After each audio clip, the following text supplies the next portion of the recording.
তাজহাট জমিদার বাড়ি।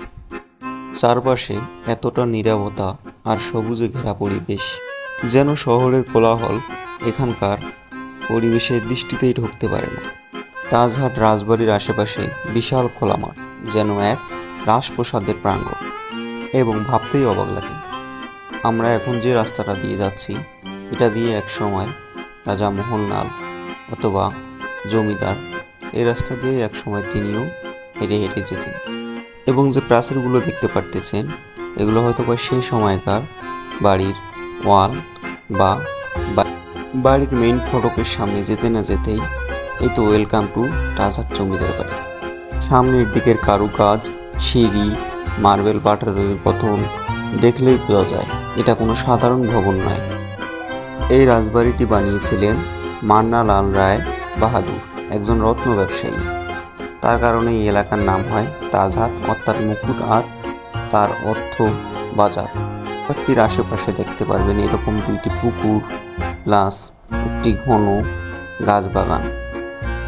প্রাসাদের এই বিশাল সিঁড়িগুলো মার্বেল পাথরের মেঝো, আর উপরের দিকে সিংহমূর্তি যেন একটা ইতিহাসের নিদর্শন। বাড়ির ভিতরে ঢুকলেই চোখে পড়ে একের পর এক শিল্পকর্ম এবং পুরনো নিদর্শন। জাদুঘরে সাজানো কক্ষে পুঁথি, পুরাতন মুদ্রা, মূর্তি, ধর্মীয় নিদর্শনা এবং কথা কম বলি, একটু দেখেন ইতিহাস নিজেই কথা বলছে। এখানে মোহনলাল, মান্নালাল তার ছবিও দেওয়া আছে এবং তার পারিবারিক দুজন সদস্যরও ছবি দেওয়া আছে, আপনারা দেখতে পারতেছেন। দাঁড়িয়ে ভাবতেছিলাম এই দেওয়ালগুলো কত শত গল্প জানে, কত ইতিহাসের গোপন করে রেখেছে। এবং দেখতে পারতেছেন ছোটো ছোটো মাটির পাথর, সে সময়কার যেগুলো দিয়ে ওজন নির্ণয় করা হতো, এবং সে সময়কার একটা দাড়িপাল্লাও এখানে রেখে দেওয়া হয়েছে।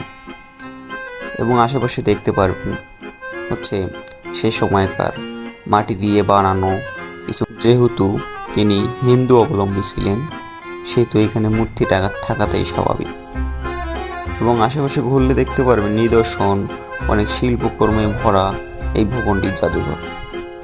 এবং পাশেই এখানে দেখতে পারবেন কালো পাথরের কিছু মূর্তি তৈরি করা আছে, যেগুলো আসলে এখানে আশেপাশে অনেক সুন্দর করে সাজিয়ে রাখা হয়েছে। ভবনটি আসলে দেখলেই অবাক লাগে যে আসলে সে সময়কার রাজা মান্নালাল রায়ের রুচি বা তার চয়েস কতটাই না আধুনিক ছিল।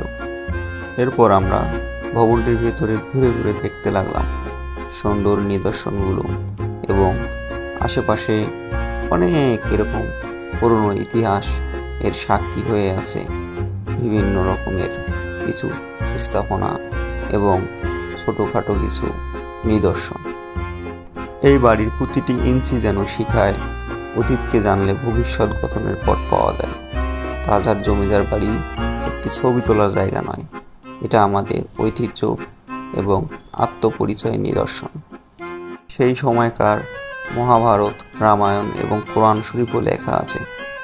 এবং এখানে দেখলেই বুঝতে পারবেন অনেক মানুষ এখানে আসে এবং এগুলো মনোযোগ সহকারে মুগ্ধ হয়ে দেখতে থাকে। সে সময়কার তৈরি এগুলো ঠিক সেরকমভাবেই আমি আসলে ভবনটি ভালোভাবে ঘুরে দেখতে লাগলাম। এবং দেখা শেষে আমি বাইরের দিকে বেরোচ্ছি, দেখেন বাইরের দিকেও তার দৃশ্যটা কত সুন্দর। এবং ভবনটির পাশে দিয়ে একটি সরু একটি গলি আছে, এবং সেই গলিতেই আপনারা গেলে দেখতে পারবেন সে সময়কার একটি কামান রেখে দেওয়া হয়েছে, যে কামানটি দিয়ে সে সময়কার রাজা বা মহারাজারা নিজেদেরকে রক্ষা করতেন বা যুদ্ধক্ষেত্রে ব্যবহার করতেন। এবং পাশেই আপনারা দেখতে পারবেন ভবনটির পাশেই একটু গলি আছে, সেখানে বিশাল লম্বা লম্বা এবং বড় বড় কিছু দরজাও রয়েছে, যা আসলে মুগ্ধ করে। এবং এত বড় দরজাগুলো আসলে কাজ কি ছিল সেটা আমি এখনো বুঝতে পারিনি, তবে আসলেই দেখতে অনেক সুন্দর লাগতেছিল দরজাগুলো।